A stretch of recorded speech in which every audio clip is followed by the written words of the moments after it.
can you imagine what these people are going out to rallies, cold stove? Dude, they are on some type of amphetamine when they're going out there and just speaking their mind. Because, like, you got to understand the kind of the mentality. Like, who are going to be these type of people that are going to be, like, in these theater groups? I'm not saying everybody. I'm just saying, like, imagine to yourself, like, what kind of people are you going to attract to those places?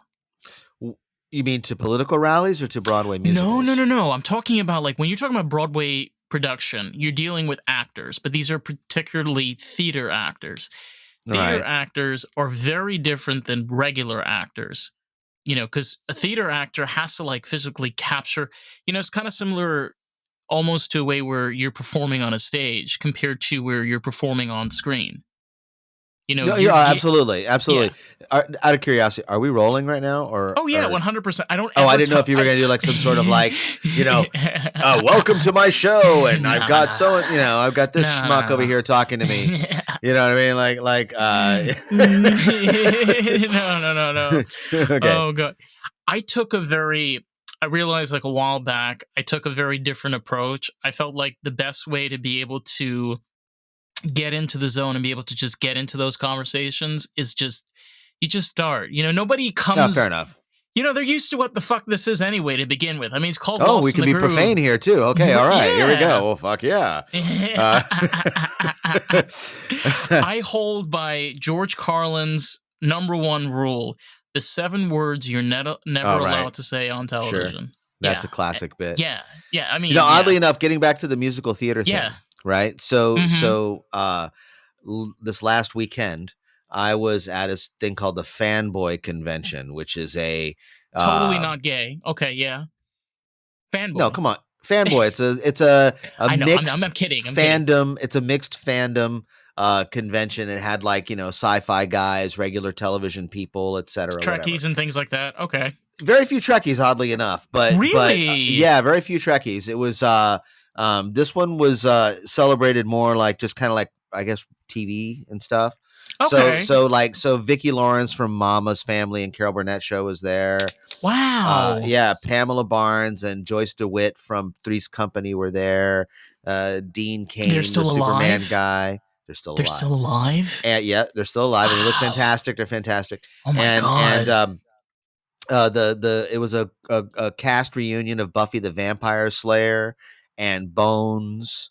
And so it had, which was cool for me because I've been watching the SEAL Team show, right? And so Bravo 1 and Bravo 3 were both in Bones, but they were there too, as part of the reunion. So I got to actually meet one of my favorite. I don't know if you've been watching SEAL Team or not. It's like literally walking into another dimension. Like, you walk in there, you're seeing people you've seen on screen for, I don't even know how many years, like, just so many memories, so many different situations, so many different times of your life. And they're right there. Dude, sci-fi conventions are the best. I love it. I'm such a nerd. I mean, as you can probably tell by my bio and all that nonsense. I mean, like, I'm such a total geek. And the Star Trek font didn't give it away, by the way, at all. It's actually called Horizon BT. So just take it easy there, tough guy. No, it is the Star Trek font. And that's why I chose it, of course, because writing it in the Star Wars font would be absolutely nerdy. So the ultimate. It's like your inner, like, nerd and geek is like, I'm finally free. That's right. I could use the Trek font. But anyway, so getting back to three, I was sorry. So I sat on a panel discussion with Joyce DeWitt and Pamela Barnes, who were Pamela Barnes was the third blonde girl on Three's Company, because there was only two. Was there three? Three. The first one was Suzanne Summers. Right. Then Jenna Lee Harrison, and then which Pamela played the Barnes. hot bitch. Yeah, so the first one was the dumb. I'm sorry, I always call them bitches because they were so hot and gorgeous, and I just respected them so much. The first one was kind of like played like a dumber character. The second one I remember was like a hotter character. She played like a hotter version. Yeah, Pamela Barnes, I think her character, she was like a nurse as well or something like that. Right. Yeah. So it's been a while since I watched the show. I used to love it. I'm over 50 years old, so I grew up watching Three's Company. But anyway, the point. I'm a Mary Tyler Moore fan. Mary Tyler Moore, okay, of course. But anyway, so in their discussion, they were talking about how the show was actually shot, and they were able to go from a script read to filmed episode in 4 days. Okay, their schedule was really really tight, so they would do a table read on day one, and then they'd start rehearsals, and then on day four they would shoot it twice before a live audience. They would shoot once and then take a break and then come back and shoot in front of a different audience for See, the second shoot.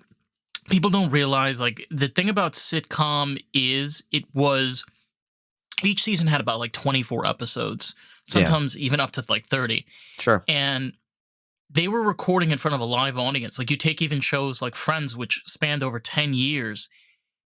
They did it, like you said, 3 times. They did it 3 times. Right.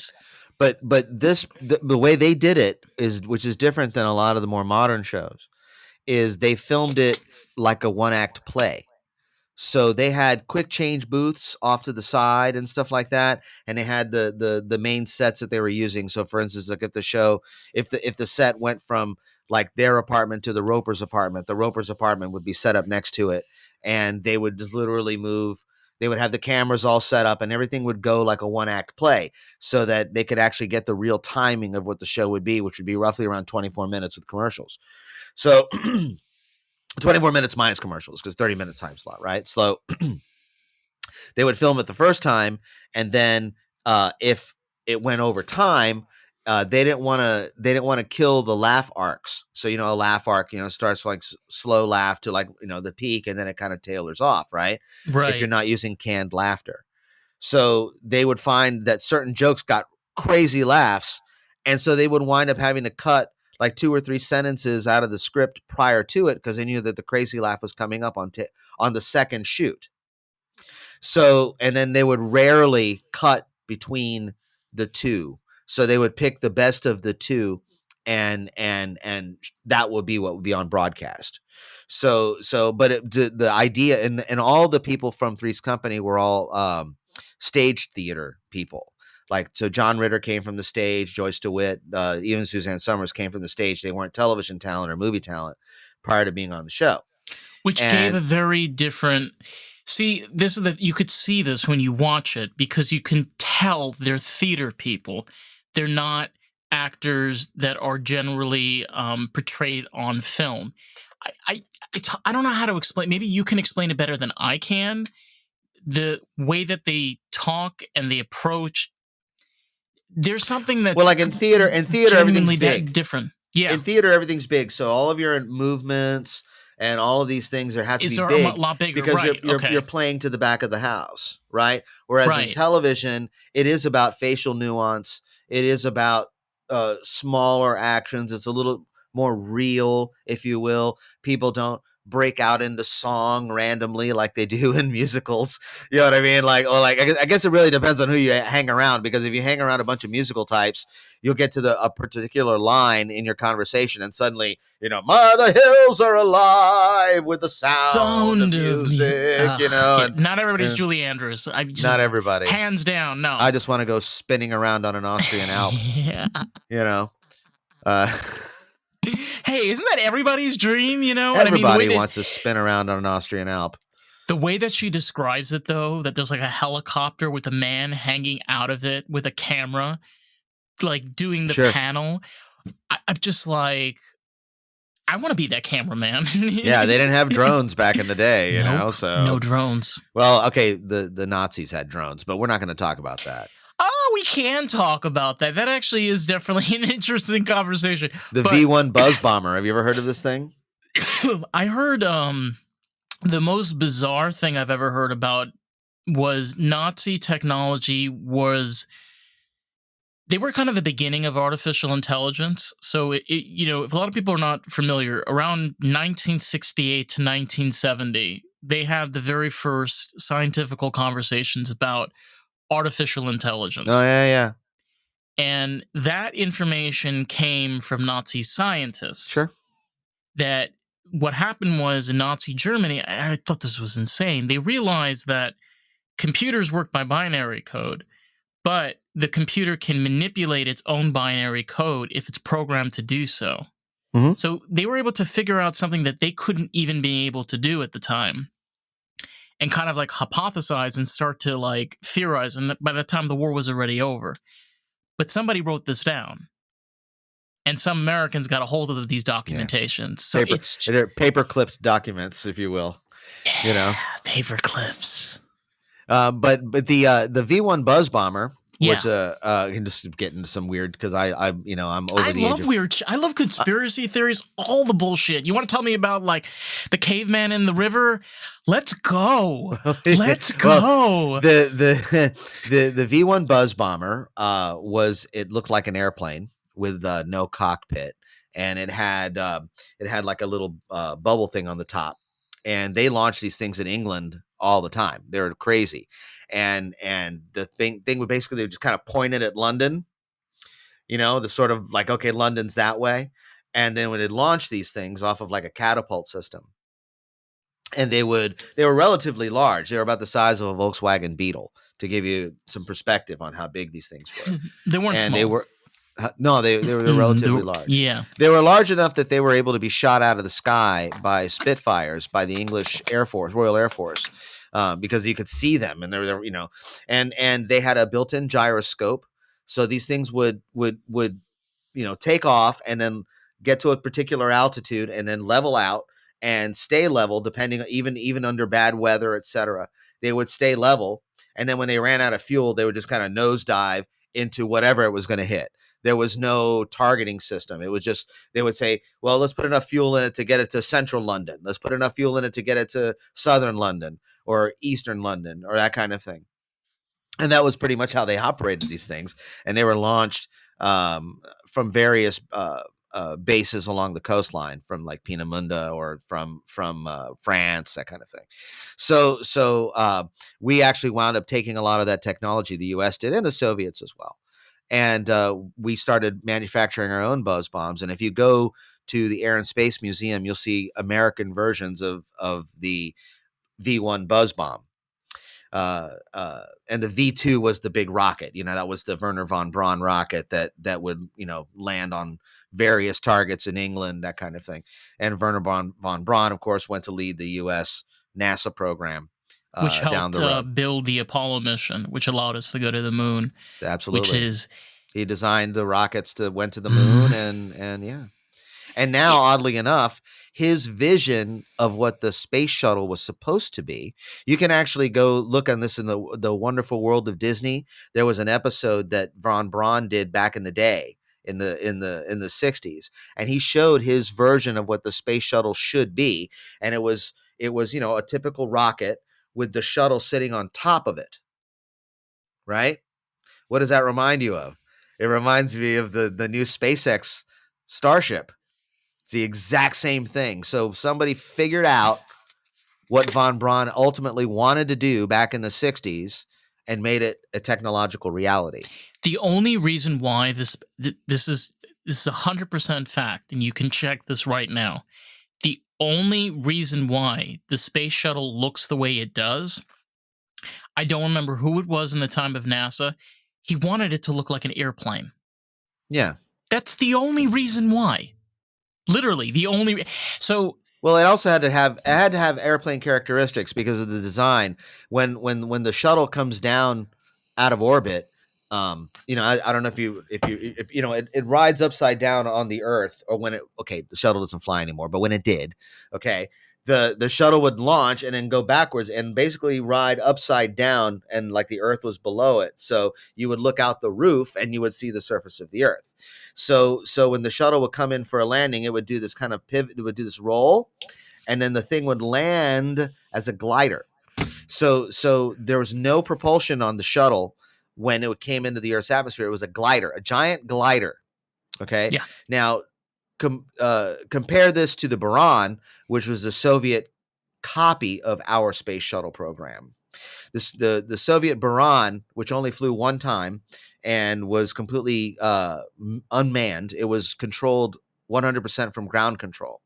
The Buran actually had jet engines that were on the back in case it missed the approach on the landing. It could circle around and come back for a secondary landing. Whereas the U.S. shuttle, if it missed it, and then it would hit the ground and tumble crash, land into a wall, whatever it would be.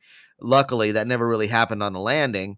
Um, all of our catastrophes. Well, the only catastrophe was the Columbia, which of course disintegrated upon reentry. But they knew they were going to have problems because at launch they saw a bunch of tiles floating off and that kind of stuff. I know what a bizarre conversation for your No, for no, your no. Like I podcast. know it kind of is one of those areas, particularly when you look into space travel, because as a person that I've always loved like Star Trek, but then you get those people where, well, it was made in the 60s and it was made for the time, and therefore it's not accurate. It's accurate to the 60s. I like That's to hype. tell them I like to tell them, well, do you know that Gene Roddenberry actually talked with scientists at the Mm-hmm. time? There was a lot of research that went into, and it's like, well, they didn't have computers.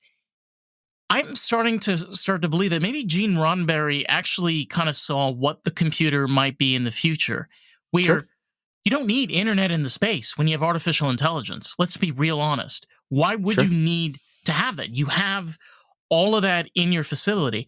Why on earth would you need screens constantly around you when you have neural links and pathways that are allowing you to breathe and operate in this completely artificial environment? Basically, we become the computers. Like the whole thing about Star Trek is they're the Star Trek fleet, but they're really humanoid, robotic machines. They're half human, half robotics. In Star Trek? Yeah, because if you think about it, like with the computer technology, even with the newer series that have been coming out, kind of talking of how the technology progresses, it becomes more and more and more a part of the human body. So more and more parts of the computer become a part of us. Well, I mean, I guess you could argue that that's what the Borg were supposed to represent. In a Um, way, yeah, I know that the Borg characters were written as a what if humanity became too machine like and assimilated. well, they just became too machine like, and this is what humanity would turn into. They would look like Borg, or be Borg. Um, the Roddenberry was in my opinion, was an absolute genius. He was one of those visionary types. So he was a military guy. He was a police officer.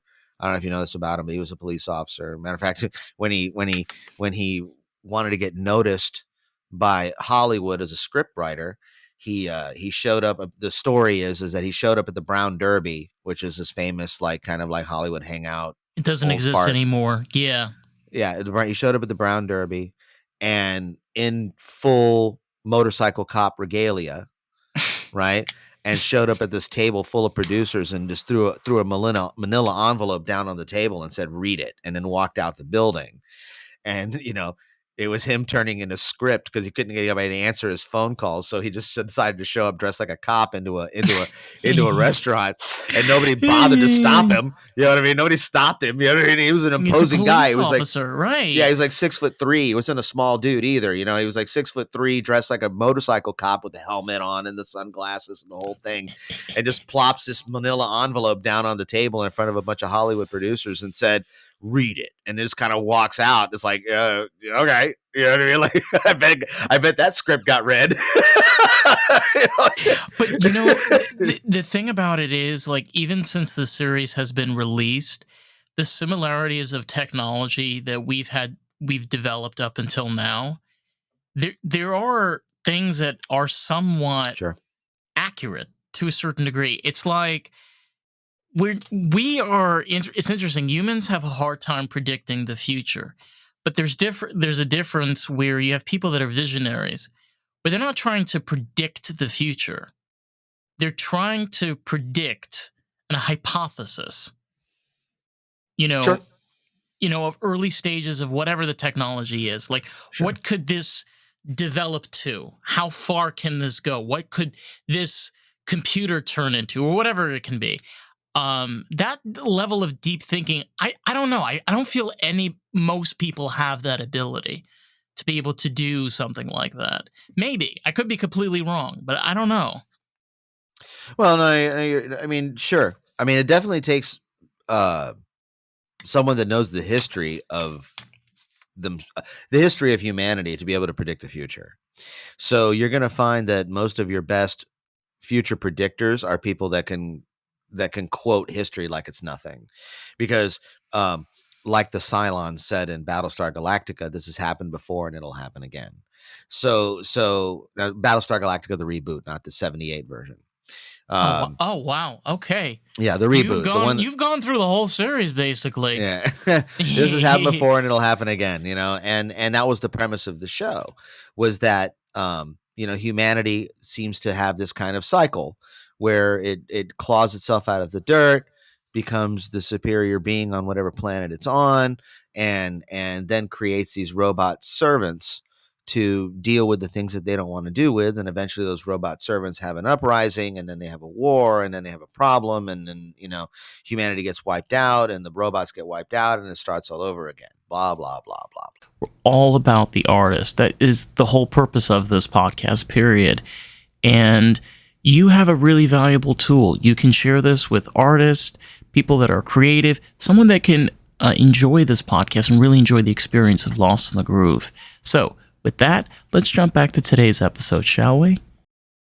If you bring it in, even if you look at videos of people that are in their 20s from the 1960s and hear them talk about what's going on and the issues, it sounds exactly what people describe now.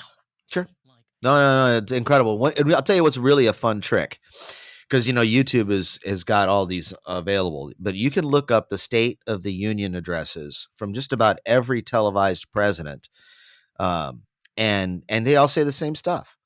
They're all talking the same thing. The economy needs to come up. We need to get out of these foreign wars, immigration, abortion. I mean, all the same stuff that we all complain about today has been a complaint since the beginning of media. And since the beginning of subversion of thought, people don't remember that Eisenhower, his very last speech, warned about this. The military-industrial complex.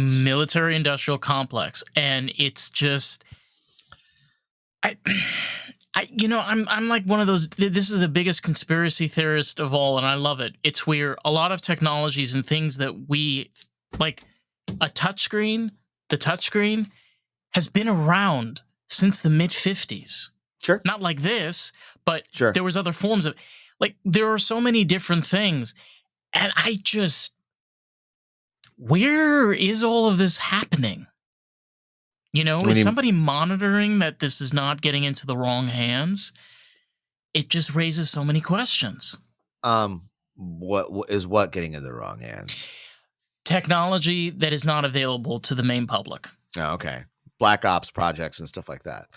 That doesn't surprise me. It wouldn't surprise me if there's some really, really cool military hardware that the United States, the European Union, and even Russia or China, would have, that they keep in reserve, because you don't show all your cards at the poker table on the first round, right? So I mean, sure. I mean, yeah, I bet there's a lot of really cool tech out there that humanity just probably doesn't need, or B would probably, if it wound up being in the public sector, would probably a little bit too detrimental, based on the fact that we still have people that don't believe that we went to the moon. And then we have people that believe in flat earth.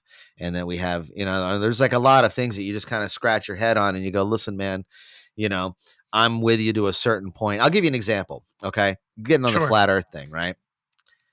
I first started hearing about flat earth being a thing again, I don't know, about 10 years ago.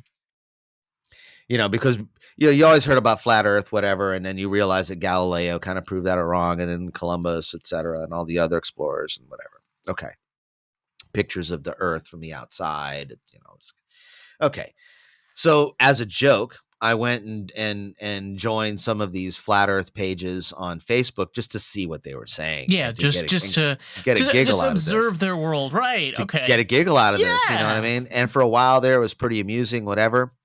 And then out of nowhere, man, these posts started popping up about how it's the Jews and the this and the that. And I'm like, all right, man, now you've lost me. Okay. You've lost me as your audience. I don't buy into any of this hype. Okay. So I had to leave the pages because one thing's for sure, I don't want to be associated with any of that nonsense. You know what I Right. mean? I don't want somebody to get like a list of all the people that are following this page and there's my name. I have no interest in being part of any of that nonsense.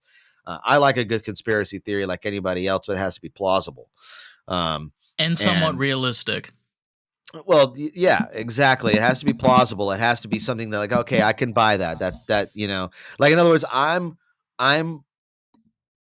I'll believe more that aliens are visiting us from Zeta Reticuli before I believe that the Jews are making us all believe that the Earth is a sphere and that it's I, really flat. I don't buy that. I'm sorry. no, and I completely agree with you. It's also the idea of, and this is going to sound like a joke, but you want to know if the world is flat or not?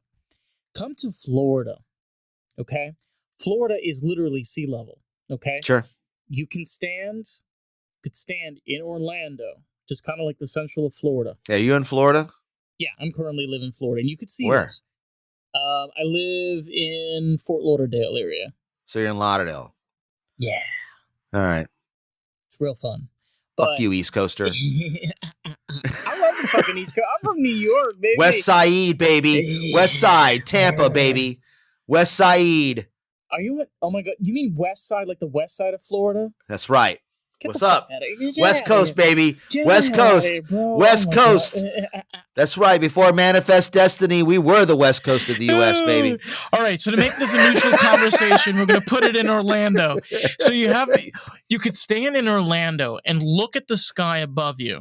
Okay. And if you tell me that you don't see a curve in the sky, you're lying. You're lying. There's a curvature in the sky.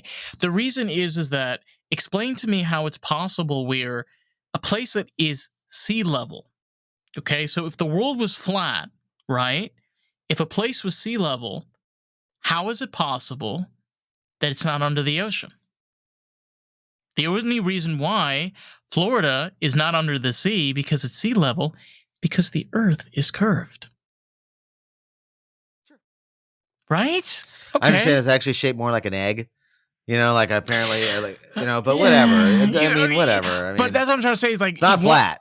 It's not flat because there would be many places that would be completely underwater because they're sea level, and you could go out and take a measuring tape and measure it for yourself. Sagan talked about this with the pyramids and the obelisks. That their Egyptian writers back in the day would say that during a certain part of the day. In Alexandria, the obelisk cast this type of shadow, and then in Cairo, it casts this type of shadow at the same time of day. I mean, there's just so much evidence to it. I mean, all these other people. Look, I appreciate the passions of people that want to find some sort of truth in this unbelievably there is none in flat Earth sea theory. Of garbage that we swim through.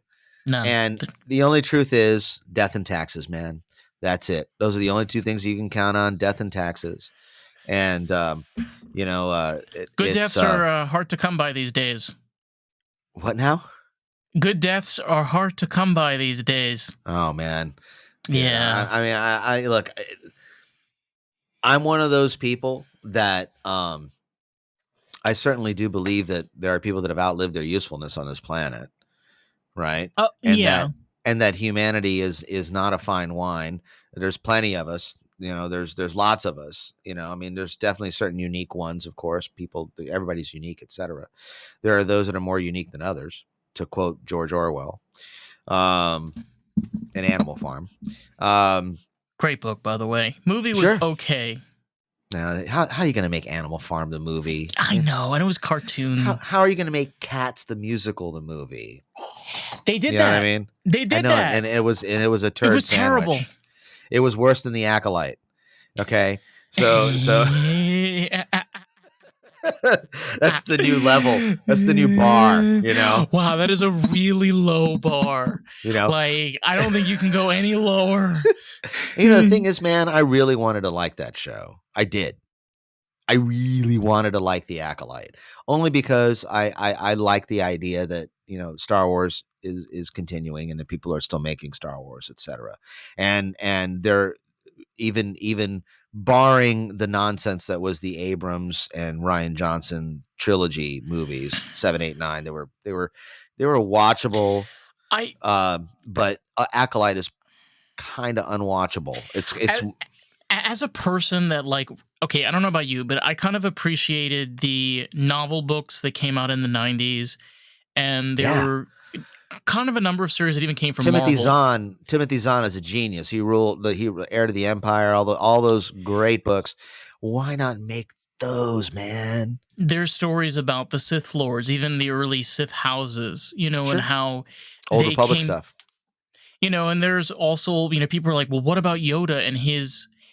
There's literally a novel book that came out, I think, late 90s that talks about it. I mean, Mm-hmm. it was, if I'm not mistaken, George Lucas he gives his blessings to certain things.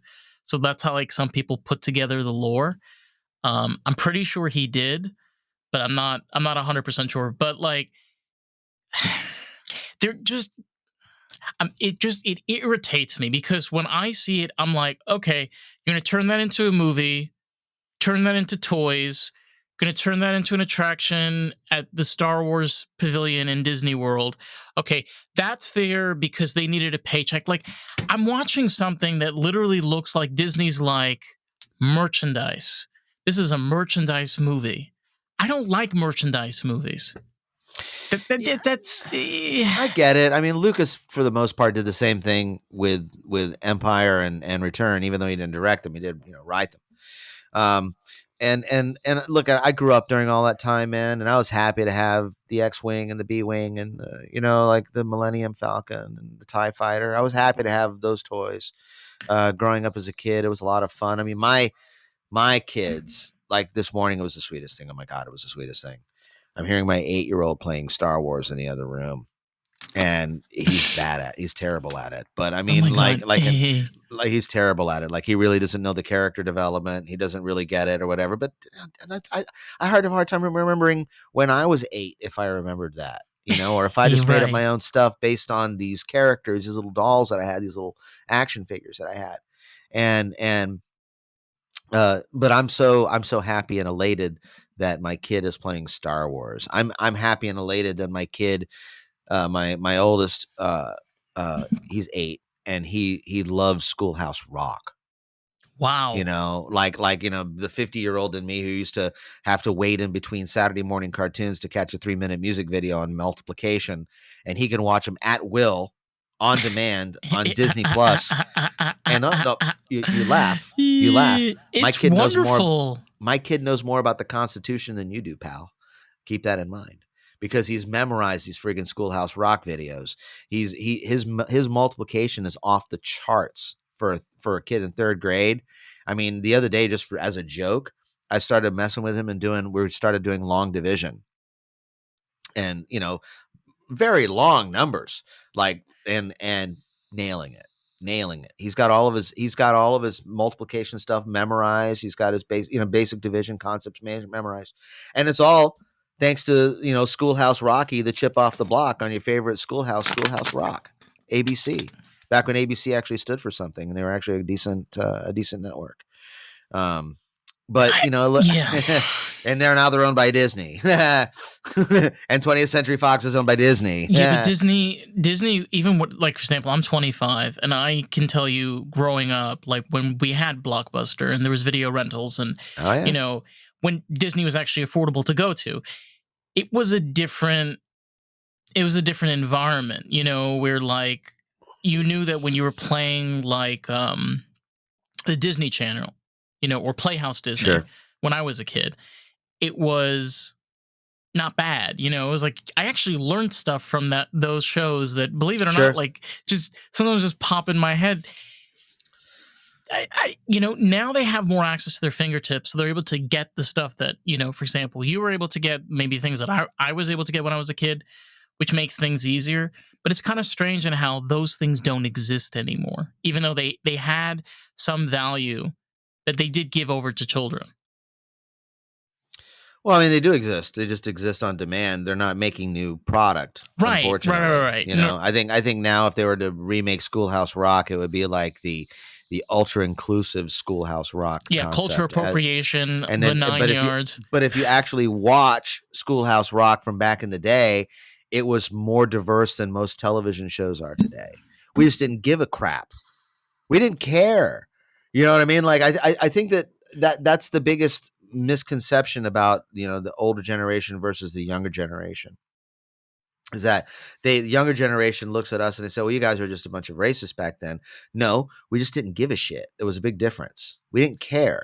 I heard, I forgot the name of the comic. He said back in the 70s, he said people didn't care how much money you made. All they cared about is, what's your job? Is your job cool? Do you love your job? Like, is your job something that you, and he said the reason was is that you were happy with what you had because you had a place you loved to do and be there every single day. And what everything else that was going on, you're like, yeah, Well, fuck this. I We'll mean, get there was through. obviously there was a certain level of jealousy and Oh yeah, for sure. that. I mean, of course, I But mean, we I had love that like concept and like analogy of like, instead of focusing of how much money you can get, how much things you can have, how much access you can have, kind of focusing on what you can control.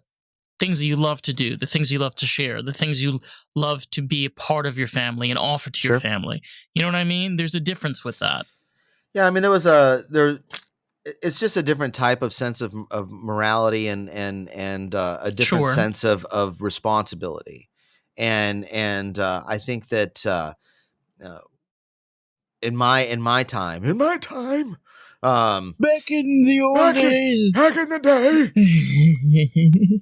No, back in my time, I mean, I mean, I grew up in a multi generational environment, so we always spent time with grandparents, we always spent time with cousins, we always spent time with aunts, and I think a lot of it had to do with the fact that the early 20th century concept of a family was, you would have 6 kids, 7 kids, 8 kids. My grandmother, uh, my mother's side was one of 8, you know and of course she had 7 brothers and sisters. They all had children. Those children had children, so it was like cousin fest, when we would do reunions. And my I, I'm one of 2, and I'm the only one that spawned, so I have 2 boys, and I did it later in life than your average person. I had my first child at 44, and because I did my midlife crisis, I did in my 20s and 30s when I was touring the world with rock bands and stuff like that. So it's a Nice. different animal, you know. So you kind of like put So it on hold. You're like, you know what? When I'm in my 40s, I'll circle back to it. I certainly didn't plan it that way. It just kind of worked out that way. But Yeah. ultimately, I'm glad that it did, only because now uh, I get to actually appreciate my kids in a different way than someone who would say be upset with their children because they weren't able to do the things that I was able to do in my youth. So for example, like, you have a lot of people that are in their 40s and 50s, and they say, okay, well, I'm going to buy a classic car now. And now that my kids are in college or out of college at this point, now I'm going to travel the world. Now I'm going to go see this country. I'm going to see that or whatever. I came from a position of privilege in that in my late teens and early 20s, all I wanted to do was play friggin' music. And if I couldn't do that, then I would go work for people that played friggin' music because, damn it, I'm going to go see the world, and I'm going to go see how the planet operates because I've always been fascinated with how different cultures do their thing. And because of my uh, 25-year career, almost 25-year career of touring, I worked on 5 of 7 continents, and I lived all over the world, and I in different cities, and I got to experience the world from a different perspective because it's different when you're touring as a tourist, right? And you show up and there's people holding your sign with your last name on it or your tour group's last name, and they kiss your butt the whole entire time you're there, right? You only get to see the good part of downtown. You get to see only the good part. As when you're touring with musicians and you're touring with a band or whatever, you are working with the working class people of that country. Right. Now obviously the more top of the line versions because they speak your language and they speak English and that kind of thing. So they're the more top of the line versions of the ones that are in that country, etc. Um, Not to disparage anybody that doesn't speak English, okay. I But I'm mean, just saying, when you're in a working environment, you know what I mean. People that are multilingual have a tendency to kind of rise to the top of the coffee, as opposed to those that aren't. Right. So I got to experience life from a working class perspective, and I got to speak to people that are, your normal type people. The only difference is, of course, they were into metal music or into pop, whatever it was I was touring with. That was the fans that I got to speak yeah, with. and some It's a little wild, different. wild people. Man, I'll tell you, I've got some crazy ass stories. A lot of stuff I can't talk about. Not because I signed NDAs or anything like that, but it's being on tour is like being in Vegas. What happens on tour stays on tour, and Right. that kind of thing. And I don't want anything that I say to like get back to people that I've worked for in the past, which they're pretty famous people. So You so got to keep things, as they say, you keep them buried. You don't. well, I was hired to do a job, not hired to gossip. So Right. so and now that those jobs are done, and I work in an environment where I'm still around artists and I don't discuss what goes on back there either. It is what it is. That's one of the reasons why I stay hired and not fired. Right. Right. Uh, That should was be it? like a tattoo, for like on Mother's Day. I stay hired, not fired. It's the best fucking Mother's Day tattoo ever. I'm just saying. Well, yeah, unless of course you're Jewish, because if you get tattoos, then you can't get buried in Jewish cemetery. That's all So right. It's all right. I've already made my penance. I know where I'm going. it's really funny. I'm a huge Kiss fan, massive Kiss fan, and I watched because my oldest son is also a Kiss fan because of Do, me. do It's my you fault. do you want to know something funny? Do you know Sure. that Gene Simmons and my uncle went to the same school? How about that? How I about that? What, know. same high school or grade school or something like that? I think it was called Darche, if I'm not mistaken. I think Gene moved around a lot when he was a kid, but bro, they are so Jewish. I fucking love it. Why Kiss. not? I Kiss know. rules. Kiss rules, bro. so, oh man, I was going somewhere with this, and damn it, you derailed me. I forgot. I can't help it. But we're talking about Kiss. We were talking about Kiss. We somehow got on the subject of Kiss, and I don't remember what it was I was getting ready to say. Damn you. I just, you, Oh well, it you, doesn't matter. Doesn't you matter. say Kiss Kiss. rules, and we'll leave it at that. No, you say I hear Kiss. I hear Gene Simmons. I hear Gene Simmons. I'm like, it's something really bananas because there was like a time where these artists would get up on stage, glam makeup, big hair, Mm-hmm. like big shoes, and they would make crowds roar. Sure. And then here's an interesting tidbit. Getting back to our whole society and social this, that, and the other thing. In the '80s, we had a tremendous amount of androgyny in our pop culture. I mean, you get Prince, Boy George, all the heavy metal dudes wore tons of makeup. I mean, even Stryper, which was a Christian heavy metal band, I mean, wore David Bowie was kind eyeshadow, of and going through like a. David Bowie did as well. I mean, a lot of these bands, they toyed with androgyny. The only difference, and again, look at Boy George from Culture Club. I mean, come on, that's out of control. I mean, what's his name from Dead or Alive? I can't think of his name. Ian something or other from Dead or Alive. Oh, what's her name? From. Oh my god, You're I talking about forgot her Annie name. Lennox. Annie Yes, Lennox from Lennox. Eurythmics, yeah, dressing like a Yeah. man and being very The masculine, etc. suits. Right. Yeah, yeah. So we went through that in the 80s, and we went through it no problem. And you want to know why we went through it no problem? Is because just because they dress like a girl or they dress like a man or whatever, they didn't say that they were actually girls and they were actually men.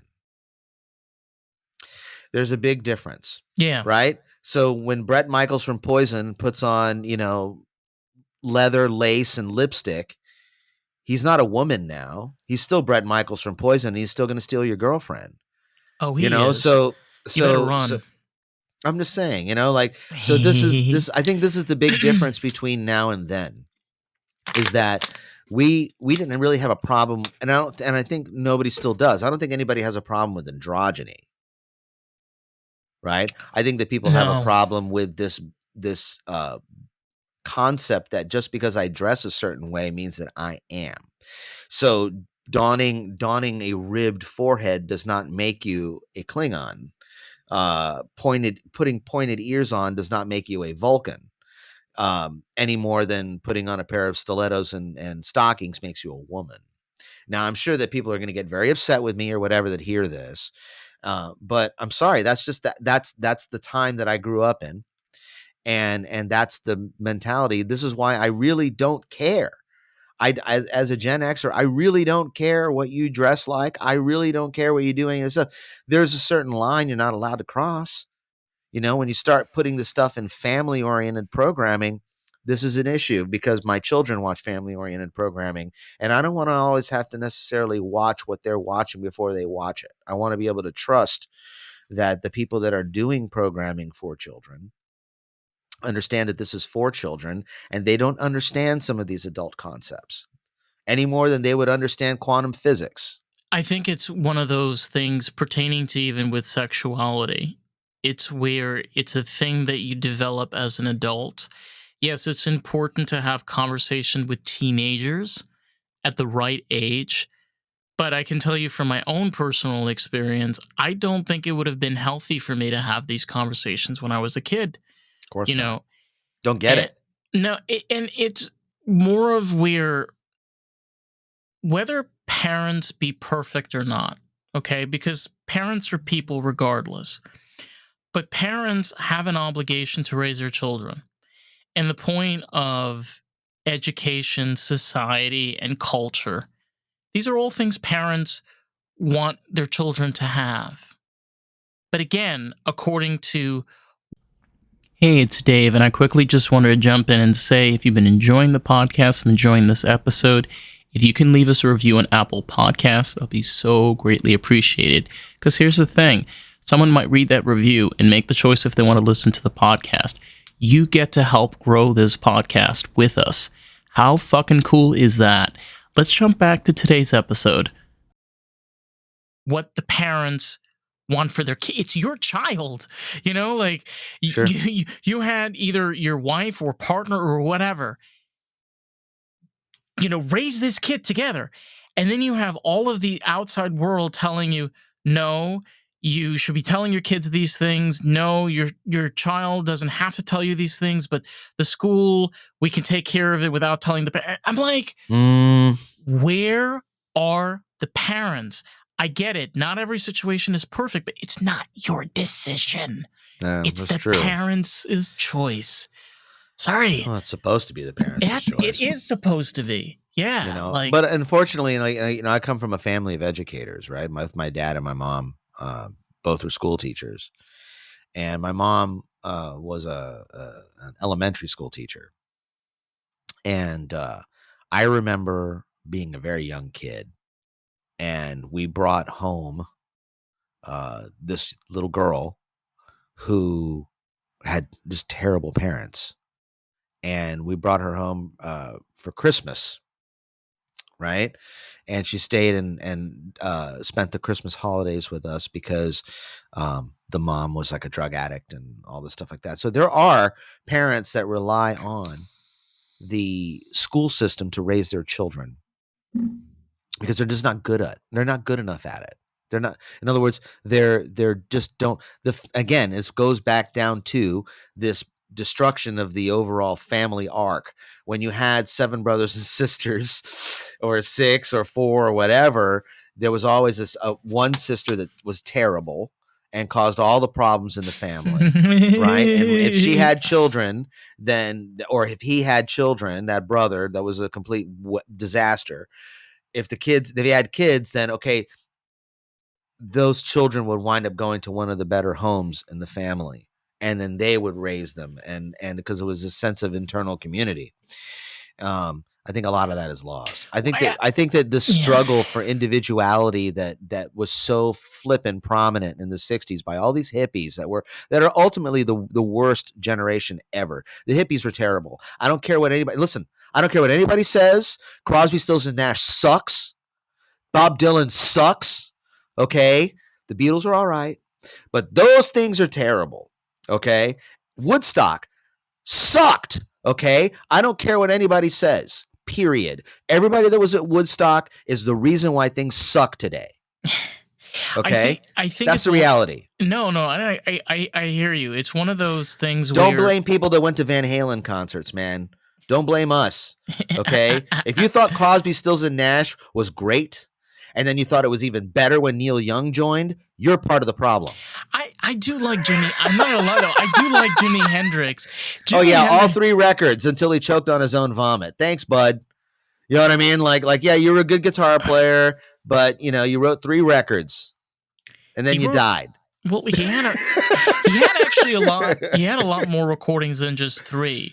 3 records. He only had 3. That's it. Yeah, only 3 studio records. But and don't get me wrong, I love Hendrix. I do. I really do. I'm just being a hater right now. So my viewership kind of like is where you have to like kind of look at the hippie side from like 2 generations almost, where you have this side that basically was crushed. And those people today, I'm going to be very honest, they're kind of the reason why we're having a lot of problems we're dealing with right now. But the flip side is we have hippies today, and predominantly those type of hippies are people that were born, now are in their 30s, and people my age, kind of in like mid to late 20s, where we have the same philosophy of we want small government. We want more protection for ourselves. We want to be able to raise our own families. But that wasn't the hippie thing. That's why I'm saying it's the second approach. It's where you look at the things that we have failed, where you want to rely on big government. You want to rely on big corporations to take care of you. I can tell you as a young individual, the way that I have been able to survive all the way up until this point is having people around me and a sense of community, whether it be small, that I knew that I had support and I had places to go to and I had those connections to work with. This reliance on, well, they'll take care of me. Well, they'll make sure that everything is all right. It's the concept of they're supposed to take care of me. They're not. I'm saying, but this is the idea. This is why you have so many people that have this sense of entitlement. Where's the government? Where's this? Where's that? Okay, well, who do you think is going to pay for that? The people that you hate. That's who's going to pay for it. You know what I mean? And that's the big problem. Yeah, I mean, everything you're saying is correct. There is definitely a more modern kind of hippie movement, if you will, and I think it stems from a good place, just like I think that the original hippie movement kind of stemmed from. I think what happened to them in the end kind of set the tone for the future. Whether you want to look at it, well, how could they blame what happened to them? But the thing about it is, back then, they didn't really have the internet. They didn't really have podcasting. They didn't really have the opportunity to just go on YouTube and speak their mind or whatever they wanted to do. So today we have those abilities. Today we have the ability that we don't need to rely on a big brand or big production or what have you to be able to speak out our minds and thoughts of what we want to do and what we have to offer. We have it a lot more easier, if that makes any sense. We have the ability to, thanks to the internet, we do have the ability to make programming product much easier than say they did in the 60s. You know, you don't need a multi-million-dollar television studio these days to make a television program. Nope. Okay. You don't really need a lot of budget to make a news style program. A lot of that can be done relatively inexpensively, at least with computers. You have to have a decent computer to be able to do some real time graphics and Chiron and things like that. But yeah, so the internet in that respect has created an ability for people to make music, make movies, make television, make commentary, get their voices heard, etc.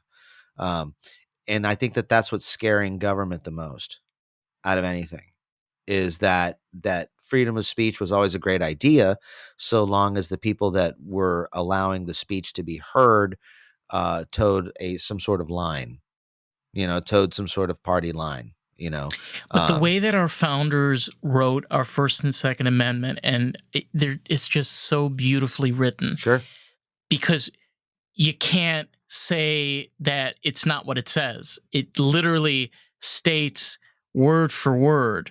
Yeah, it's very freedom clear. of very clear. It's very so you can't really, there really is no way of breaking that unless there's always that unless.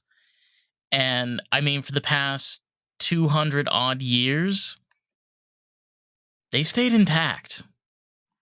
Well, it's a great document, and it's amazing. It's a fantastic document, and it is truly written under the guise of individual liberty and individual freedom. And this is people that want to change these things don't exactly understand what they're asking for. And I think that's and look, Richard Dreyfuss was trying to get civics retaught in the schools again. He was trying to do this whole thing, and he's been met with tons of opposition on this, because he's speaking reality, and the reality is that the more people that know about how the government works in this country, the better our government is overall going to work. We wouldn't. If we had people with a decent knowledge of civics and a decent knowledge of how this country was supposed to work, we would not be having a Trump versus Harris election right now. Neither one of those candidates would even be in the picture. They're eating the smarter cats people and dogs in Springfield. They're eating the cats. They're eating the dogs. No, look, that was my favorite. I need to get like that saved as my ringtone. I kid you not. I love it. I love it. And here's the reality. Okay, here's the reality. If they are eating the cats and they are eating the dogs in Springfield, Missouri, is it Missouri? Yeah. Okay, it's Missouri. No, it's Ohio. Oh, Ohio. Springfield, Ohio, which, by the way, is allegedly where Cobra's U.S. headquarters was in G.I. Joe in the comic book, was Springfield, Ohio. Oh my God, that is hilarious. The comic book, the G.I. Joe comic book. Yeah. Springfield, Ohio is where Cobra had its U.S. headquarters, and they kept the town looking like a typical American town in case people drove through it, right? But all of the people that were there were Cobra. Just so you know. It's always fascinating to me that like Springfield, just the name is always like that town that something weird is going on there. Like and The Simpsons is in Springfield. Oddly enough, last night I introduced my wife to Rick Springfield's greatest hits. Go figure. Wow. Coincidence? My wife's from Italy. My wife's from Italy, and Rick Springfield wasn't really a thing in Italy. And what are wrong with Italian? What the hell is wrong with Italians? They need more. There's nothing wrong with Italians, man. They did not think that Hard to Hold was a good movie. It just wasn't their thing, We're talking about Italians, right? Okay, just making sure we're talking about the right type of people. Okay. Yeah, the people with the good food. Yeah. They just didn't get Rick Springfield. It just wasn't in their diet. But they do get Bruce Springsteen, which is just a whole other story. I'm like, really? I wonder how big Springsteen is in Italy. I've never asked my wife that question. I wonder if he actually has like a following. I found out that Dire Straits was huge in Italy, which is bizarre. It's bizarre to me. Dire Straits. I mean, they were. I mean, I've heard it's kind of weird because when I was in Rome, you would think you would hear a lot of Italian music, but a lot of Italians they play a lot of American 80s and 90s music, yeah, like yeah, a yeah, yeah. lot. And Yeah, there was like you were a. saying, like just Dire Straits, like just bands. You're like Paramore, really? You listen to what? You're like garbage. Wait, are you Italian? Are you sure? I think Okay, Garbage is just English, aren't they? Though Garbage, I think is from England, aren't they? I think so. Susie Yeah. Manson and all that. I think they're English. Well, I don't know. No, is 9 Inch Nails? Nine Inch Nails is definitely a U.S. guy. Trent Yeah, Reznor is a U.S. guy. Lived in Tampa for a short period of time, actually. really, I did not know Yeah, that. yeah, Tampa boy. But I don't know. It's like it's weird because like we always try to guess what other cultures are interested in, and it always seems like Europeans are always they're always into American things. And Like, vice versa, and vice yeah, versa. Okay, I mean they like our, in Europe they like our pop culture, they like our music, they like some of our fashion. And here in the United States, we like their government systems. We're a big fan. oh, Yeah, huge fans, huge. we just think everything should be free, and Everything. and you know, It's like well, Karen when she goes into the CVS. Why am I paying a copay for my prescription? Why? I need because it to there's a be deal free. you signed. There's a deal you signed. Well, I can tell you this: my wife, who came from the Italian social medicine system there. Okay, now keep in mind, she paid like 40% income tax, something stupid like that, like 40% income tax. Yeah, What? and on top of the fact that everybody in Europe, whether you're a tourist or you're a citizen, you're paying 22%, 23% VAT on goods and services that you buy. So there's a 23% tax added on. So when you see something on the shelf and it says it's €2.50, 23% of that is tax, right? They have something like a 60% gas tax or fuel tax over there, which is why they're paying $9 a gallon for gasoline, even though they sell it by the liter, 4 liters a gallon. So you do the math. You know what I mean? It's like $9 No. a gallon. But as British people point it, it's a pound peeve per petrol, and it's like, bro, it's a That's liter, by the man. liter. Yeah, That's a liter. it's by the liter. So it's 4 pounds for a gallon. Which But is about they pay all this crazy $6. money. Yeah. They It's pay all this California crazy money. It's California money. No, they pay all this crazy money for all the normal stuff that they buy in life, and then of course they get their health care or whatever taken care of for free, but it's not free. They have copays too. So they'll go into a hospital and they'll pay 50, 60 euro on a copay for something that they get fixed or whatever. And there's very little to no private rooms. Right. So when my wife gave birth here in the United States both times, she basically told me that if this was in Europe, she would be in a room with 3 other women. They'd all be screaming at each other about their lasagna recipes. Well, lasagna is not really a thing in Italy. I know. It is, but it's not the way we eat it. Their ricotta cheese thing is not a thing. That's an Italian American invention. That's something that came out of New York or whatever. But anyway, enough about Italian history. We're definitely not ambassadors by any means. Nah, we are. I love Italy. If I had the money, okay, and I could retire and I could go anywhere I wanted to live in as a retiree, why wouldn't I pick there's just living so many on the beautiful, Mediterranean Sea? There's so many beautiful people to look at. Like, who needs television? You just sit on a bench and just watch all the people go by. Why wouldn't I want to live on the Mediterranean Sea? I'm from Florida, and we live in a boot. The West and Coast. Why wouldn't I? Why West Side, pal? Keep that up. What's up? What's up? What's up? What's up? West Side. West Side. West Side. Right. East Coaster. You're killing me. You and all your retirement tri-staters. We have retirement Canadians here, okay? You get it right. We got the frostbacks, and then you got the tri-staters, Bro, I live in Boca area, and there's a lot of Canadian. Do you know this term frostback? Okay. I know what snowbirds are. Okay. All right. So this is, of course, I get to say this. My name is Juan Carlos Gonzalez, so I get to say this legally. Okay. You know how people refer to Mexicans as wetbacks? Yeah. Canadians are frostbacks.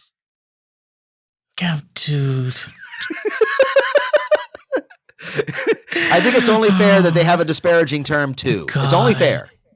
No, It's you only know what? fair. Like, it look, like I'm like no shade, like at all. But like, bro, you come here from fucking Canada and like a Mercedes Benz, like, bro, did you just drive over like 20 miles with that thing all the way here All right, for so three keep in months? mind. No. Keep in mind. Okay, a lot of these Canadians, because they are able to vacation for 6 months a year outside of their home. Wow, 6 Okay, months. they can stay legally 6 months, so just under 6 months. Okay, Mm-hmm. because of that, do you think that they're broke and they don't have 2 cars? That they don't have a Florida car that never gets snowed at, that never gets salt under it, right? And then they got a Canadian car. So they keep their nice cars down here, and they keep their shite cars up there. Oh, you gotta love Canada, baby. Listen, Hey I'll tell man, you. Bryan Adams, Rush. I had a roommate that fucking loved Rush. He like told me like you have to like baptize before you listen to, I think it's 2112. I'm like, listen, bro, just put the bloody record in there. He's like, no. You got to go through the. I'm like, get the hell out of here, bro. Just put You the have to record in, You have to man. bathe yourself in the waters of Lake Minnetonka, Right? like Prince says. Oh my god, no. Listen, I've done my crucifixion for David Bowie. I'm done. Okay, I've crossed my T's, crossed my lines, and I have gone to the other side. So anyway, Yes. I hope that no Canadians get mad at me for the whole frostback thing, but I think it's only fair. I think that if every country has some sort of derogatory term, and you can't use, well, we have Canucks. No, you don't, because you named your hockey team after it. So therefore, you know, we can't even make fun of you for A. We can't even make fun of you for the A thing because you've got it on the Expos jerseys. So when you embrace a derogatory term, it's no longer derogatory. Oh my god! All right. So as soon as they come out with, when they come out with the Manitoba Frostbacks, I'll stop.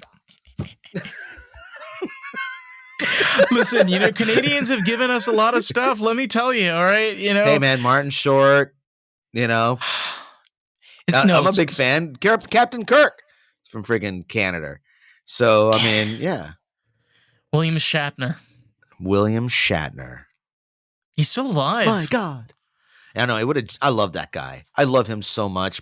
I know people hate on Shatner. I think Shatner rules. I'm such an original series Trek guy. I even wrote a song about it on my new record. The first, it opens up with "I can't get enough of Trek," and then in parentheses it says TOS for the original series. Because that this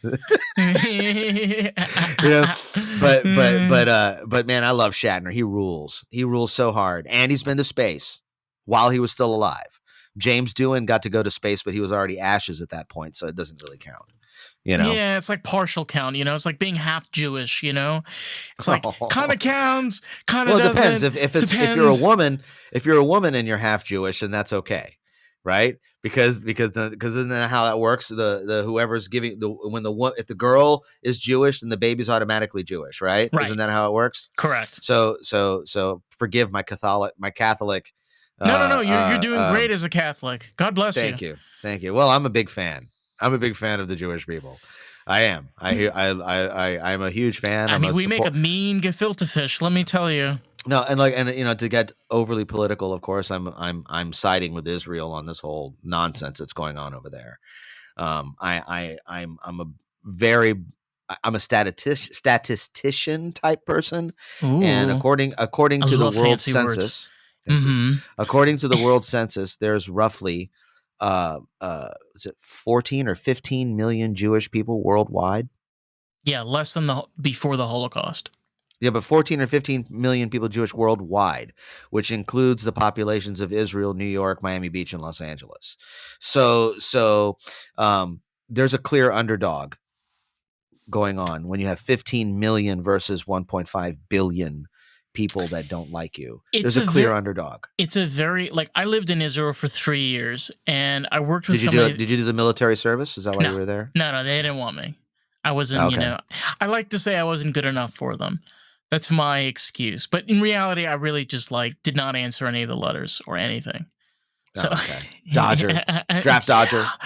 but I got out scot free. But when I was there, I worked with a man that was Palestinian, and his name was Yusuf, and we worked together in a cafe. And he told me, I think this story always resonates with me because his mother was dying from cancer, and she eventually did like succumb to her cancer and pass away. But at the time, his family lived in the West Bank. Which anybody's not familiar, you have Gaza, and then there's the West Bank, which is kind of near the where the Dead Sea is, and she couldn't get the proper care for her treatment. Mm. He called up what's called Magen David, which is like the ambulance service in Israel. They brought in an ambulance from Israel into the West Bank, picked her up, brought her to an Israeli hospital, and took care of her for 6 years until she passed away. She was not an Israeli citizen. She was supposedly a Palestinian citizen. Okay. And he said to me, no one cared whose side was who. Someone needed help. Yeah, the Hippocratic Oath. Hello. Right. This is not a war. It's the difference between civilization, right? And those that haven't quite reached it. And it's and not to disparage people on the other side of the wall or whatever. I'm sure that there's a lot of fine people. Look, I have friends that are in bands and stuff like that grew up in Palestine. Some grew up in on the East Palestine, East Jerusalem versus West Jerusalem, and they're fine people. But there's any body that's calling for genocide of a particular type of people is going to get you in trouble. Period. End of story. So if you have a government that's advocating for genocide, eventually that government is going to get you in trouble. And it's very much where people have to get this out of their head. If you know anything about the country, it's not a war about people against people. It's you have two very corrupt governments. I'm going to say it. Two extremely corrupt governments. One that's a terrorist organization, and another one that's run by maniacs. Literally run by lunatics. And you have these both sides. To Bibi?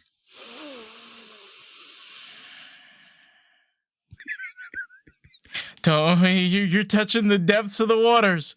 But the truth is, like, as somebody that has lived there, the Israeli government, in many shapes or forms, they have a lot of issues. And what's going on, particularly with Hamas side, is absolutely atrocious. I'm not justifying anything. What I like to tell people is, forget about the government. Think about the people that are living somewhere. Because those people actually have jobs. They do things. They raise families. They're having the bombs drop on them. That's true. Yeah, this whole thing is a disaster, and it could have been solved relatively quickly. Just give back the hostages. How about that? How about just knock it out? And then you could say, well, then we have nothing to bargain with. It's like, what do you right now? You got nothing to bargain with, man. The only thing that's preventing that whole area of Palestine from being turned into dust is the restraint of the Israeli people or the Israeli government. That's the only thing that's preventing that from happening. It's not because of a lack of technology. Israel's been a nuclear nation since the 70s. Everybody knows that. They have a nuclear power plant. If you have a nuclear power plant, you got nuclear weapons. It's the same stuff. Oh, I've seen the power plant. It is humongous. Of course. Oh. So and this has been since the 70s. So this is the most ridiculous idea that anybody from that part of the world could ever stand up to Israel at the end of the day. You back them into a corner, guess what? You're going to get turned into glass. Okay? Yeah, they have... So, people don't understand, like, they have the Mossad, okay? And I have family members that are in the Israeli government, and they have some of the highest they invented Pegasus. Okay, do you know what Pegasus is? Mm-hmm, to all those wonderful people out there that you click the links on Facebook, Stop clicking them. That is what Pegasus is. You click on that link and it takes you to a fake website and then they gather all your information. That was made in Israel. These people, their ability is insane when it comes to technology. So like all of these kept in mind, it's like almost where, are you going to go after a polar bear? That's not going to end well. Unless you got a big gun. It's going to take a really big... I was watching a video where I think this guy had to pull out like 15 rounds to take down this bear. Sure. Their skulls are fucking thick. Sure. Look, I understand. I mean, people can argue, listen, I love talking about this stuff, but I am kind of curious about Lost in the Groove. I thought this was a music podcast. Anyways. Well, you know something? It does actually. You want to tie this into music? One thing about... Oh, hang on. I'll tie this into music right now. Let me just make my point really quick. You have a society of people that was built, I'm talking about the Israelis, that was built on people that managed to survive a Holocaust. So we're talking about people that were really smart and had an unbelievable sense of survival. Okay. And their children, which are now the current rulers of Israel, right? Because we're really one generation in. Netanyahu's an older cat, so that means that his mother survived the camps. Right, his mother survived World War II. His father survived World War II. That's why he's around. So they're one generation in from this horrible story. Okay, and the motto at the end of World War II was that never again. Right, never again. They said the same thing after the Vietnam War. Look where we are now. Oh yeah, Ampeg makes amplifiers in Vietnam. That's all I know. You know what I mean? So right. And thanks for the museum where you make fun of John McCain. But anyway, it's terrible. But anybody that thinks that the folks that are living in Israel don't have an unbelievable sense of survival, you're kidding yourself. You're kidding yourself. I was going to tie this into particularly even with Israeli music culture. If you know anything about Israeli music culture, is some of these artists, and I've met some of them, you will not believe in how these people live. They live like in communes.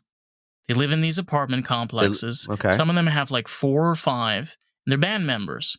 Some of them live in youth houses, depending like in Tel Aviv or even Jerusalem. These are people that all want a career in music. And they all stay in line. They all work really fucking hard. You rarely ever see these people complain. It's like almost watching like German artists. Some of the most resilient artists you'll ever see. They'll go up on stage for 8 hours. I've seen it. Holy shit. It's insane. And it's to your point where these are people that are very resilient. When you come from a culture where you constantly have to learn how to survive from a young age, that in itself as an artistic person drives you and makes you better and better. Well, it's a sense of struggle usually makes for good art, right? Yeah. History tells us that. Yeah. Usually. Not particularly, but usually. Yeah.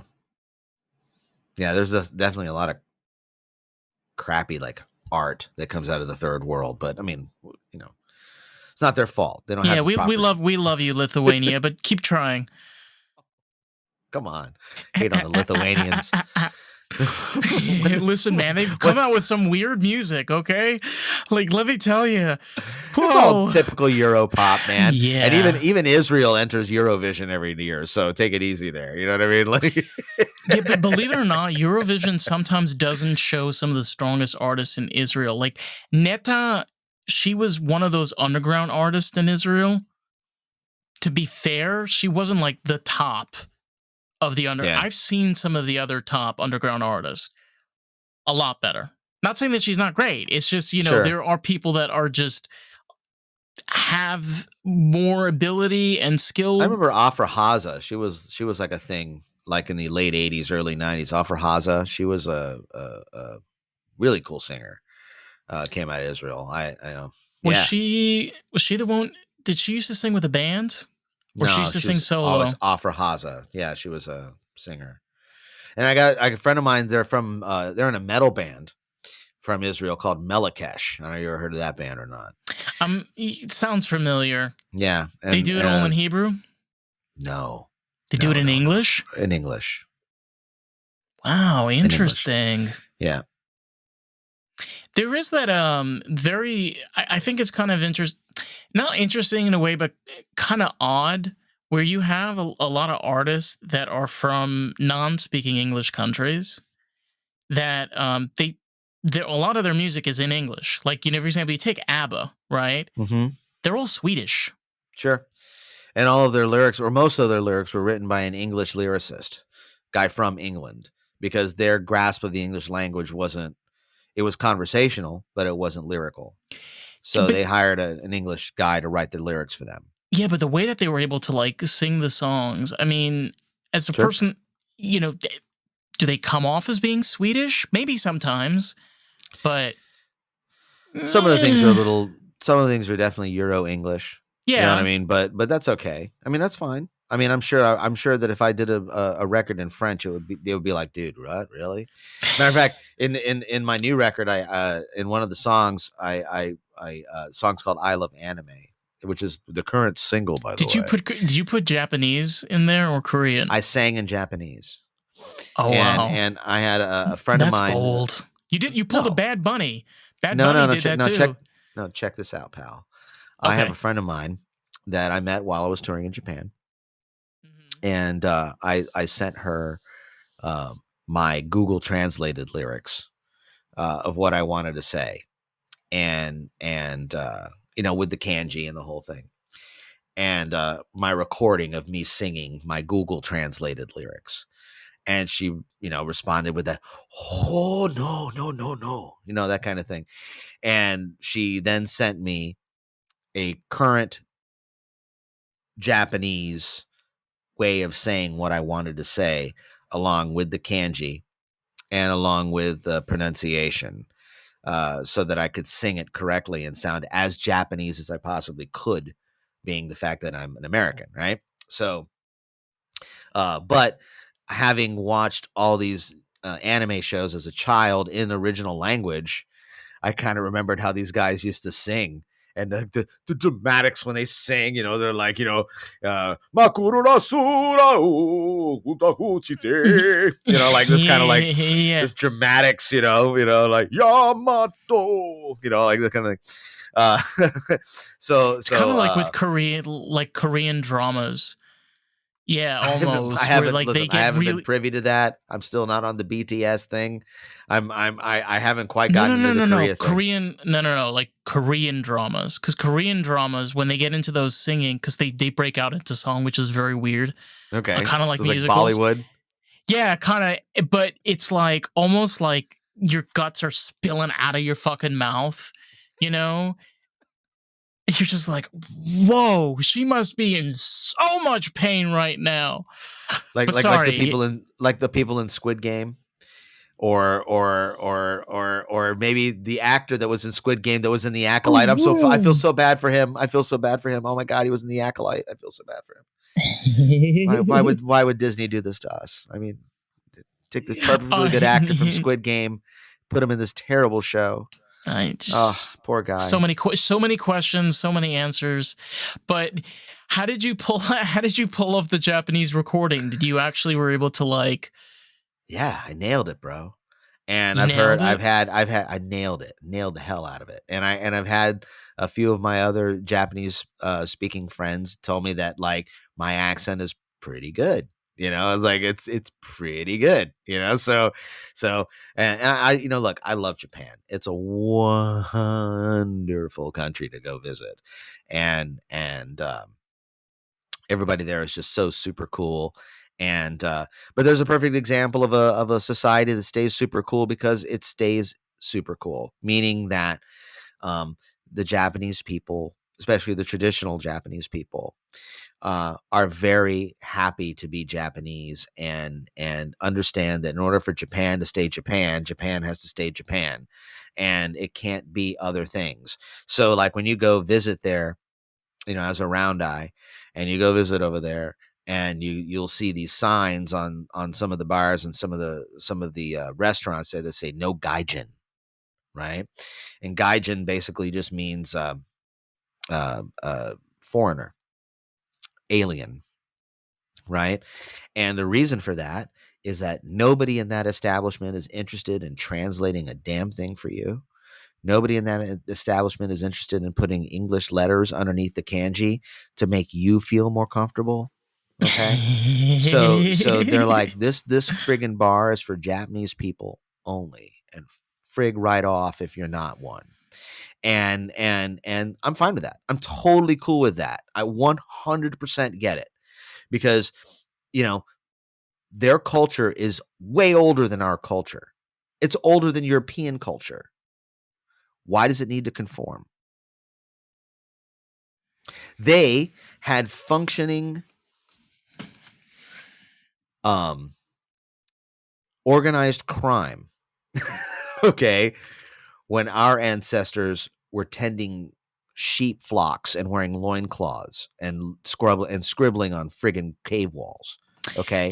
The thing, So yeah, there's something really beautiful pertaining to Japanese culture. Like, I'm going to school to be an automotive technician, and one thing that you kind of learn, like particularly that with you need a Japanese, 9mm socket wrench if you're going to do yeah. it in a 10. Oh my god, dude! You need a 10. Don't get me started.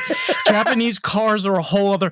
But when you look about it, is how did the Japanese market beat the American market? Very simply, where Japanese culture entices American culture, because we like look at their culture and we're like,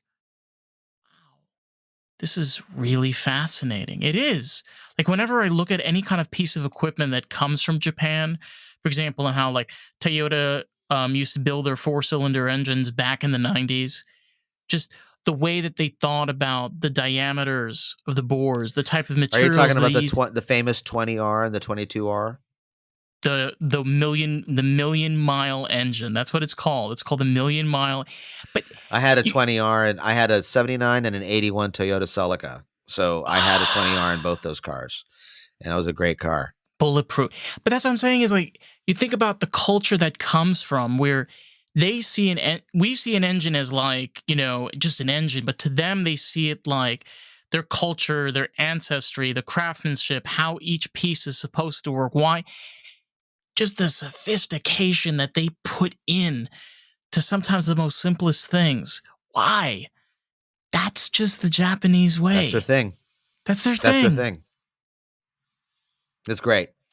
I Love it, it. dude. I love That's it. why if you, and I'm sure you're like, many of the hosts that I've interviewed with recently, and then they haven't actually listened to my record or watched my video, which damn you for not doing that. But, I'm burning hell.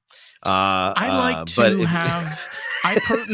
My approach is like this. I like to meet people, just cut, dry, and throat, because and I then want. decide whether or not you're going to follow their art. No. Don't put me in a fucking corner. I just, Nobody puts baby in a corner. Nobody puts this Jew in a corner. Never again. Oh God. Hey, I can make that kind of joke. I wasn't a joke when I said it. Go ahead, though. You do have the right.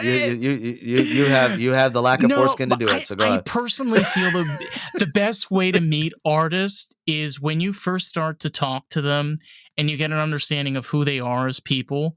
You have a better understanding of what they create from there. Like I've always found that like I can listen to bands and artists from today until tomorrow, but if I don't like actually like get a physical experience or have that like ability to talk to them, I'm sounding like a science teacher right now, but it's kind of like you're missing that connection with the person. You're like, why are they making this? Why are they doing this? Like, what sparks them? And like doing this for over an hour, you learn a lot about an individual. You really do. That's kind of why I feel it's important to do these kind of things. You kind of So now that we're an hour and a half, do you want to get married? Is that what you're saying? no. I've already have way too many divorce and paperwork that I got to take care of. Don't add more to. Don't I'm add more to happily my. married anyway, so take it easy, tough guy. All right.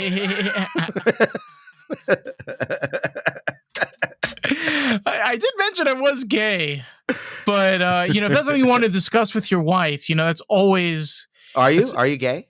Yeah, I'm 100% gay. Yeah. I'm like what they call a straight man hiding in a gay man's body. Okay. Well, whatever tickles your pickle, bud. No, yeah, like I'm the type of like I'm very like I like my jeans, I like my t-shirts, I like working on cars and things.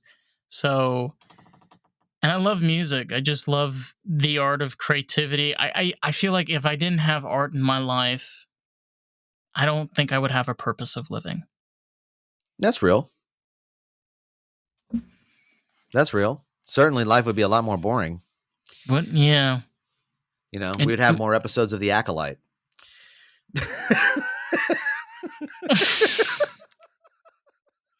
Just throwing this out to Disney. Why don't you just make a whole new Jar Jar Binks series while you're at it? Just call it Jar Jar Binks.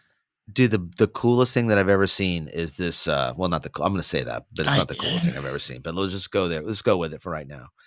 In regards, okay, the coolest thing I've ever seen about Jar Jar Binks. We'll narrow the demographic. Wow, there's a cool thing about Jar Jar Binks. Okay, There's this whole fan theory. There's a whole fan theory that he's actually a Sith Lord. Okay. And that all the stuff that happened around Jar Jar Binks in episode 1, all of the tomfoolery and the dumb stuff that happens to him and all that, that's all the way he is actually a master of the dark side of the Force. And he is the reason why Palpatine ascends to the to the chancellorship, and he's the reason. And if you look at it, he's the one that does the vote of no confidence on the Senate floor. He's the one that introduces the idea of giving Palpatine special executive powers and all this kind of thing. So he's actually Palpatine's real apprentice, and that Maul and Dooku and even Anakin were the fake apprentices, and then it was actually Jar Jar. I hate the character even more. So Jar Jar is responsible for the demise of the Galactic Senate and the fall of the Republic. But he's just such an irritating character. I just, after 5 minutes of hearing him, I want to take my head and just shove it in the toilet. Yeah, well, Misa thinks you suck too, pal. Listen, like, I'm not the only one that feels this way, okay? Like, he's definitely annoying. But I kind of get where you're coming from. Like, it definitely can seem like he does that to be a nuisance for a reason. Yeah. Well, listen, I thought his character was terrible as well. But then my 8-year-old watched episode 1, and now I totally get it. I 100% understand what Lucas was coming from on that thing. Well, if you think at the very beginning of the episode, how do they meet Jar Jar Binks? They were in the jungle. He was an outcast from the Gungans and was living on the surface. And the Gungans kill their outcast. Generally. No, I thought. Well, I just know that he was banished. He was banished to the surface. He wasn't allowed to live in the Gungan city. But that's the thing. Like, that kind of circles back to me. Him meeting the 2 Jedi from the beginning of the movie. I smell bullshit. There's some bullshit that's going on there. That's because he's a member of the Sith. You don't understand. The dark side of the Force. The power of the dark side. Have you been a voice actor before?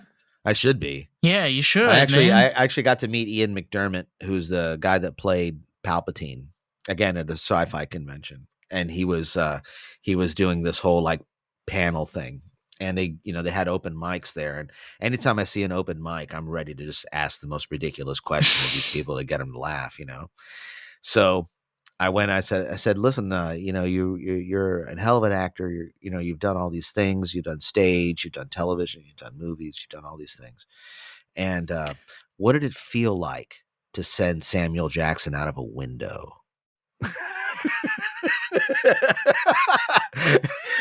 That is a great question. And actually, of course, the entire room erupted in laughter because that's the most ridiculous thing anybody would ever ask this man. And I'm at the microphone and they're not. And his response was just as it was awesome. He goes, it felt fantastic. He does far too many pictures.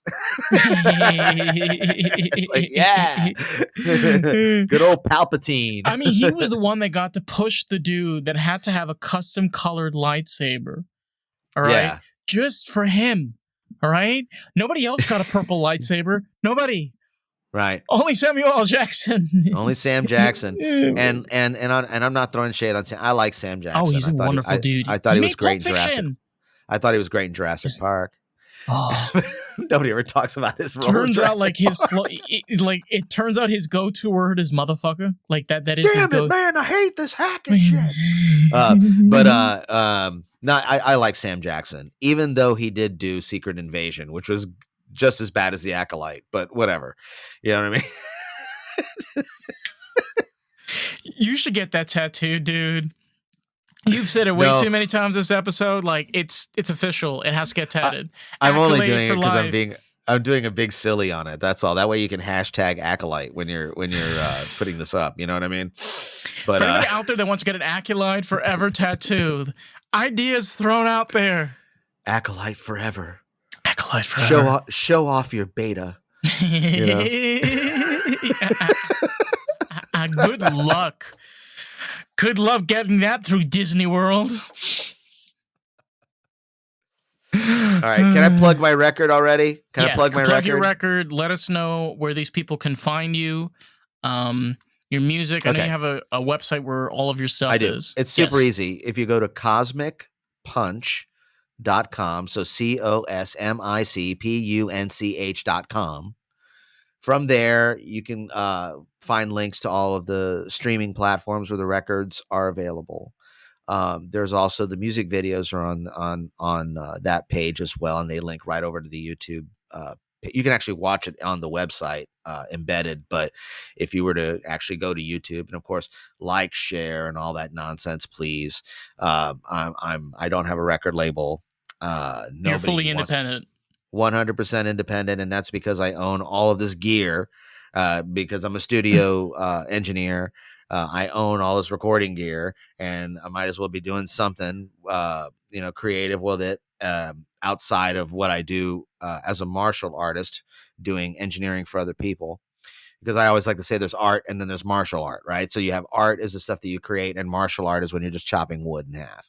So anytime I have studio clients, I'm chopping wood in half. I'm giving them the sounds that they want, and then I've got my artistic side when I do my own music. Bringing those two things together, it's always beautiful. Yeah, it's kind of nice to know what you're doing when you want to be creative. For sure. So I do my own music videos. I do my own CGI work. I do my own editing. I do my own filming. I do my own this. I'm at this one man. I did the websites. I did a one-man band. I actually wrote a song called One Man Pop Band years ago. But coincidence? Read the book. But I'm not an author yet, but at some point I guess I will be if anybody still reads. But there's some of the people out there still read, within the caves of the library. Yeah, sure. Yeah, listen, I like to consider myself to be an avid reader as well, but at the same time, I also I work at a theater for my job. When I retired from touring, I got a job, and I work at a theater as a sound engineer, head technician, union steward, and I totally get that. I'm trying to do that myself. Like I love cars. I love electronics, and I'm like, I want to get a career and do that as a job. And, I have this podcasting and other kind of things that I want to do. But, I want to kind of be able to have something that I'm like passionate. I want to do something that I'm passionate about. Does it make sense? Sure. Instead of doing something mundane, and generally like boring to me personally. All right, Every single day. I'll give you a great project as an automotive guy. You ready for a great project that no one's built yet? You Shoot, ready? you might have to build Okay. it together. Yeah. Well, this is what we're gonna do. Okay, we're gonna get an old Nissan Leaf. Okay, that already Okay. has batteries in it. It's already got batteries in it. Okay. Okay, we're gonna remove half the batteries. Half the batteries. Half of the batteries. We're gonna remove them. Okay, and in the frunk, right? In the frunk, where some of the batteries were, will now be a high-powered, off-the-shelf generator that does nothing but constantly charge the existing batteries on the car when they get to a particular depletion level. And then when the car parks, the generator stays on and continues to charge those batteries. Now, by removing half the batteries, you're going to get 100 miles out of the car before it needs to charge. Fine. Okay. Most people commute 10, 20 miles to work back and forth, and that's it. So theoretically, the generator won't turn on for several days. Okay. However, if you're on a long road trip, the generator could be constantly charging the batteries while it's in use. We'll also use the typical Faraday principles on the wheels as well, so that as the car is in motion, it is also sending electrical current to the batteries to You recharge. would probably want also independent, definitely independent suspension, pertaining to Sure. make sure that everything's properly leveled.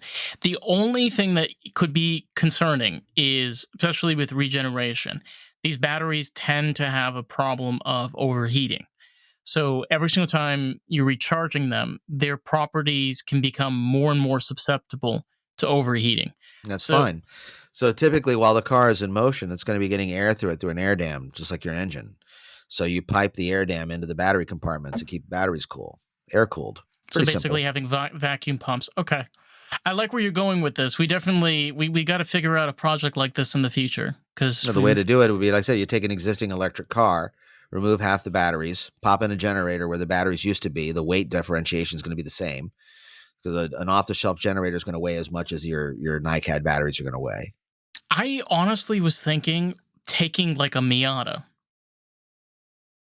because the Miata has the proper amount. It's a lightweight vehicle, regardless. Adding the batteries and all of those components is going to Yeah, make but it. you'd have to do an electrical conversion to the car. Yeah, That's that's the true. problem. You'd have to immediately have to do an electrical conversion to the car because you're building an electric car. So you're actually better off buying a used Tesla or a Leaf or something, or even a Bolt, right? Something that's got several years on it, so that like you don't feel bad tearing it apart. Oh You no, know what I mean? and ripping it to shreds. Rip Yeah, it but to you shreds. get a high powered generator, and basically you could be rolling down the road and charging your batteries at the same time. We got to be careful with these conversations because we might have the NSA knocking at our door and Oh being like, boy. "Listen, bro, can't be talking about this." Yeah, now I've brought up this idea before to some other friends of mine that are automotive types, and they look at me kind of funny, like, well, it seems like a great idea. However, we and this is my fault. I haven't really researched the amount of amperage necessary to do a there proper quick there charge. are kinks. Is something we could definitely talk about. Like, there are kinks and things you'd have to figure out. Pertaining to, I mean, three main problems would be definitely the cooling system.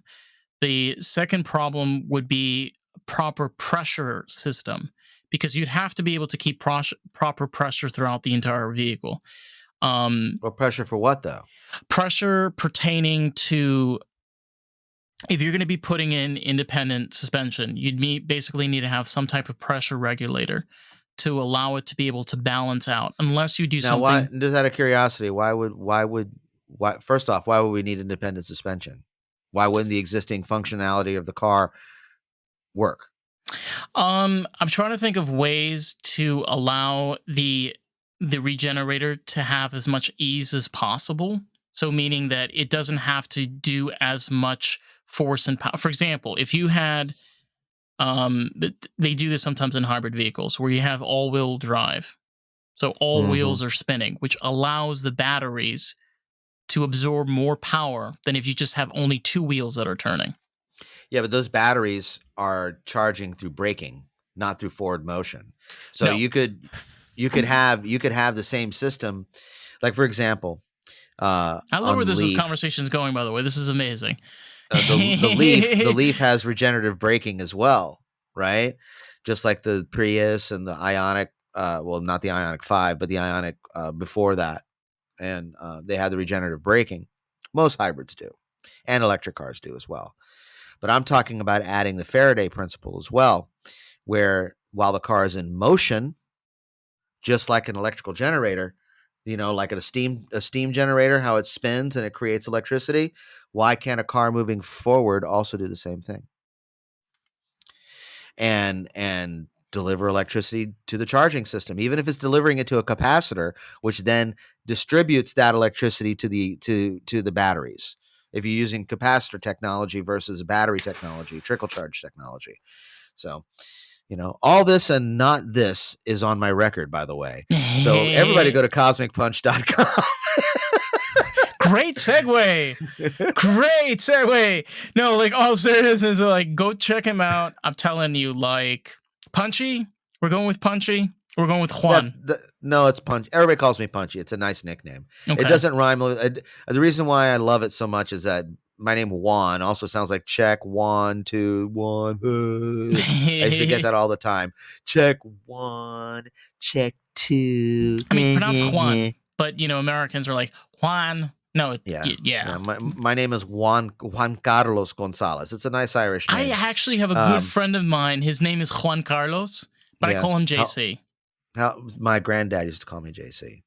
Really? My granddad on my mom's side, who was an Irish Georgiaman, came to the United States in the 1730s, fought in the American Revolution, fought in the Civil War, he was a great man, and he used to call me JC. But and my dad named me Juan Carlos because I was born in 72, and Juan Carlos ascended to the throne in 71 after the death of Franco in Spain.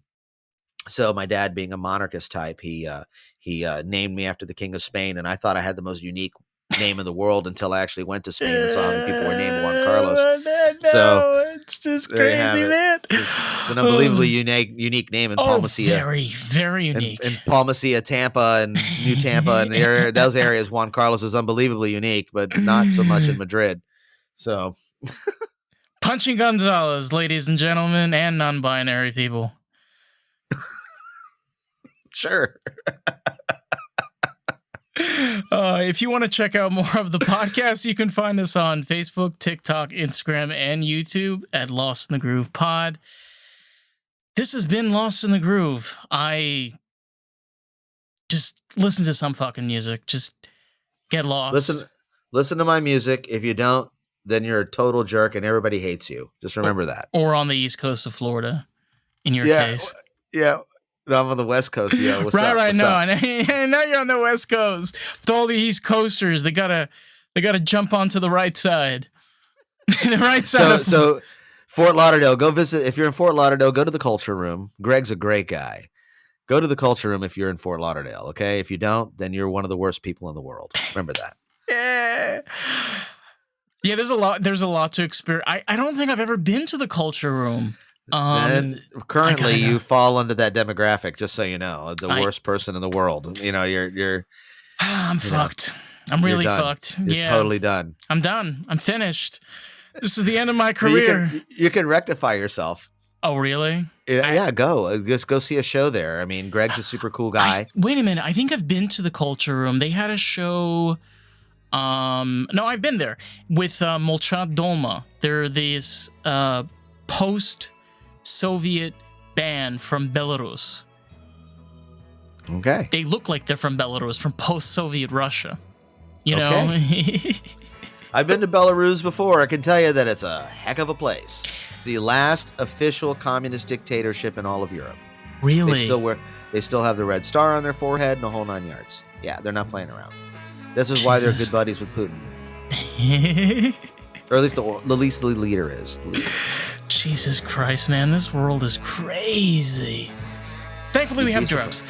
But,